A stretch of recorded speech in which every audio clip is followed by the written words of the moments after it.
এখনো আধার রয়েছে হে নাথ, এ প্রাণ দীন মলিন চিত আধার সব শূন্যময়, এখনো আধার রয়েছে হে নাথ। চারিদিকে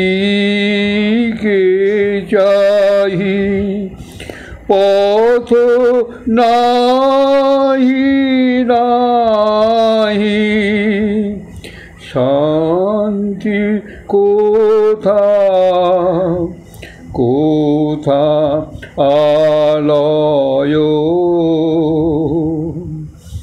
কোথা তাপ হারি,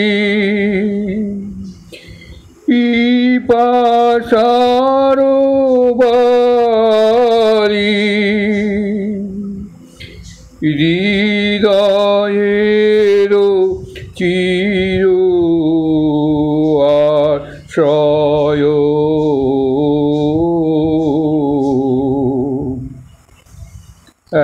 এখনো আধার রয়েছে হে নাথ, এ প্রাণ দীন মলিন চিত আধার সব শূন্যময়, এখনো আধার রয়েছে।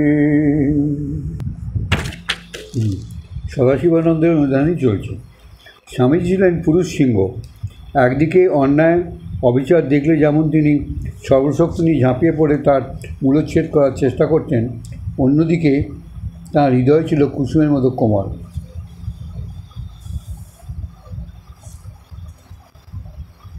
স্বামী বিবেকানন্দ কাশীতে আসার প্রায় 3 বছর আগে চারুবাবু ও অন্য কয়েকজন সহযোগিতায় আমরা একটি সমিতি গড়ে তুলেছিলাম। আমাদের উদ্দেশ্য ছিল রামকৃষ্ণ বিবেকানন্দ বিষয়ক সাহিত্য চর্চা, ওই বিষয়ে নিজেদের মধ্যে আলাপ আলোচনা করা এবং কর্মযোগের আদর্শের দিকে লক্ষ্য রেখে কাজ করা। আমাদের মধ্যে থেকে কয়েকজন যুবক আবার একসঙ্গে মিলে ধ্যান, ভজন, পূজা এবং সঙ্গে সঙ্গে আর্ত ও দরিদ্রের সেবাও শুরু করে দিল। একটা মহৎ আদর্শ সামনে রেখে সেই ছাঁচে তারা নিজের জীবনকে গড়ে তুলতে চাইছিল, এই আর কি। এইসব দেখে ধীরে ধীরে কাশীর অনেক বিশিষ্ট ব্যক্তিও আমাদের সঙ্গে যোগ দিলেন। ফলে আমাদের কাজের পরিধিও প্রসারিত হলো। আমরা সমিতির নাম দিয়েছিলাম পুওর মেন্স রিলিফ অ্যাসোসিয়েশন। 2 বছর সংগ্রামের পর 3য় বছরে স্বামীজির কর্মে পরিণত বেদান্তের ভাবে উদ্বুদ্ধ হয়ে আমরা সমিতিকে ঢেলে সাজালাম। পুরনো নাম বদল করে সমিতির নতুন নাম দেওয়া হলো দরিদ্রনারায়ণ সেবা সমিতি। এই নতুন পর্যায়ের কাজ আরম্ভ করার 1 বছর পরে স্বামীজি কাশীতে আসেন এবং কৃপা করে আমাদের তাঁর শিষ্যরূপে গ্রহণ করেন। চারুবাবুর মধ্যে বিশেষ শক্তি সঞ্চার করে স্বামীজি পূর্ণ উদ্যমে তাঁকে এই সেবার কাজ চালিয়ে যেতে নির্দেশ দেন। স্বামীজি বারবার আমাদের স্মরণ করিয়ে দিয়েছেন, সাধারণ গরিব মানুষের দেওয়া একটা পয়সাকেও নিজেদের গায়ের 1 ফোঁটা রক্ত বলে মনে করবি। কেবলমাত্র রিলিফ সোসাইটি করে গরিবদের কি উদ্ধার করবি? ওসব মিথ্যে প্রবঞ্চনায় ভুলিস না। তোদের সমিতির নাম রাখ শ্রীরামকৃষ্ণ হোম অফ সার্ভিস, আর সুষ্ঠু পরিচালনার জন্য এটা মিশনের হাতে তুলে দে। স্বামীজি যেমনটি আদেশ করেছিলেন আমরাও ঠিক তাই করেছিলাম। এইভাবে সেবাশ্রম প্রতিষ্ঠিত হয়।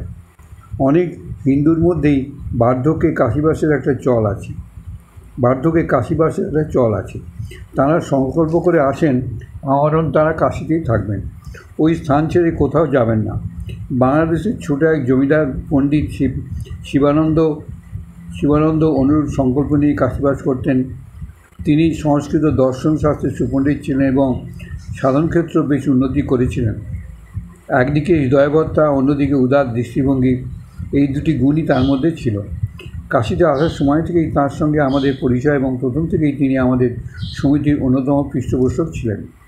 তিনি প্রায় শাস্ত্র থেকে উদ্ধৃতি দিয়ে বলতেন, স্বামীজি যা প্রচার করছেন তা সঠিক এবং শাস্ত্রসম্মত। বলতেন, প্রতিজ্ঞা করে বসে আছি কাশীধামের বাইরে যাব না। ওদিকে স্বামীজি থাকেন কলকাতায়, তিনি কি একটিবারের জন্য বিশ্বনাথ ধামে আসবেন না? 1902 খ্রিস্টাব্দের আরম্ভে স্বামীজি কাশী এলে পণ্ডিতজি তাঁকে দর্শন করতে যান এবং প্রথম দর্শনে পণ্ডিতজি আনন্দে উৎফুল্ল হয়ে উঠলেন। তখন থেকেই দুজনের মধ্যে নিবিড় সখ্যতার সূত্রপাত। এরপর দেখা সাক্ষাৎ হলেই তারা অধিকাংশ সময় শ্রীরামকৃষ্ণ এবং তাঁর আচার্যের দিব্য জীবন নিয়ে আলোচনা করতেন। একটি আশ্চর্য ব্যাপার, এই ঠাকুরের ভাব সম্পর্কে স্বামীজি যখন কিছু বলতেন তখন সেই ভাব সম্পূর্ণ অজ্ঞাতসারে তার ভিতর থেকেও ফুটে উঠত।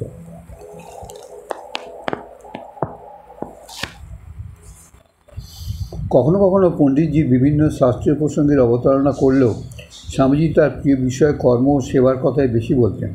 ফলে সেই গোঁড়া ব্রাহ্মণ পণ্ডিত, যিনি কাশীর অন্যান্য রক্ষণশীল পণ্ডিতের মধ্যে হিন্দু ধর্মের ব্যবহারিক উপর বেশি জোর দিতেন, তিনিও ক্রমে স্বামীজির ভাবধারা ও আদর্শের দ্বারা গভীরভাবে উদ্বুদ্ধ হলেন। পণ্ডিতজি স্বামীজির উদ্দেশ্যে একটি সংস্কৃত অভিনন্দনপত্র রচনা করে কলকাতা থেকে সেটি ছাপিয়ে আনেন, কিন্তু এমন ভাবাপ্লুত হয়ে তিনি স্বামীকে দর্শন করতে যেতেন যে তখন অভিনন্দনপত্রটি সঙ্গে নিয়ে যাওয়ার কথা বেমালুম ভুলে যেতেন। একদিন তিনি ওই মুদ্রিত অভিনন্দনপত্রটি নিয়ে স্বামীকে দর্শন করতে যাচ্ছেন। তার সঙ্গে আমি আছি ও চারুবাবু। আমরা জিজ্ঞেস করলাম, পণ্ডিতজি, স্বামীজি সম্পর্কে আপনার কী ধারণা? সঙ্গে সঙ্গে উত্তর এল, তিনি যথার্থ যোগী, আর সেই কারণে আমি প্রতিদিন তাঁকে দর্শন করতে যাই। বক্তৃতা দিয়ে বা ধর্মপ্রচার করে বিখ্যাত হলো ওইগুলি তাঁর ঐশী শক্তির সামান্য প্রকাশ। এ বিষয়ে আমি সুনিশ্চিত, তাঁর ভেতর ঈশ্বরের অনন্ত শক্তি খেলে বেড়াচ্ছে। সেই শক্তির কণামাত্র ব্যক্ত হয়েছে। তার মহত্ব ও শক্তির বিচার অসম্ভব। তিনি যেন অপার অকুল সমুদ্র, যার সীমার নাগাল পাওয়া যায় না।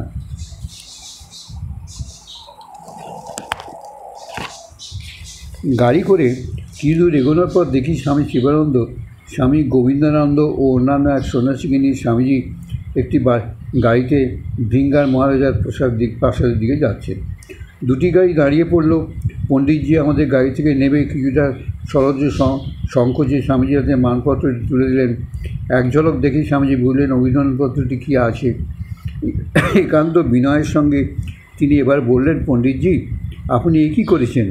আমি অতি সামান্য সাধারণ মানুষ, এই প্রশংসা, এই স্তুতি আমার প্রাপ্য নয়। আমি কিছুই করিনি, যা হয়েছে ঈশ্বর ইচ্ছাতেই হয়েছে। তিনি তার কাজ যাকে খুশি তাকে দিয়েই করিয়ে নিতে পারেন। সাধারণ মানুষকেও তিনি তার কাজের যন্ত্র হিসেবে ব্যবহার করতে পারেন।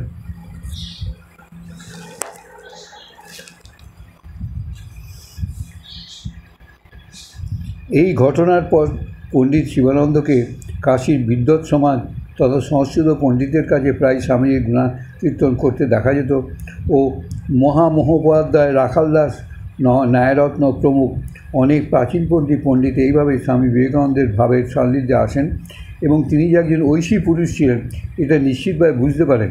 চুম্বক যেমন লোহাকে আকর্ষণ করে, স্বামীজিও তেমনি পণ্ডিতজিকে টেনেছিলেন। উভয়ের মধ্যে গভীর বন্ধুত্ব হয়েছিল। পণ্ডিতজি আন্তরিকভাবে বিশ্বাস করতেন তিনি কাশী ছেড়ে কোথাও যেতে পারবেন না বলেই স্বামীজি স্বয়ং কৃপা করে এসে তাকে দর্শন দিয়েছেন।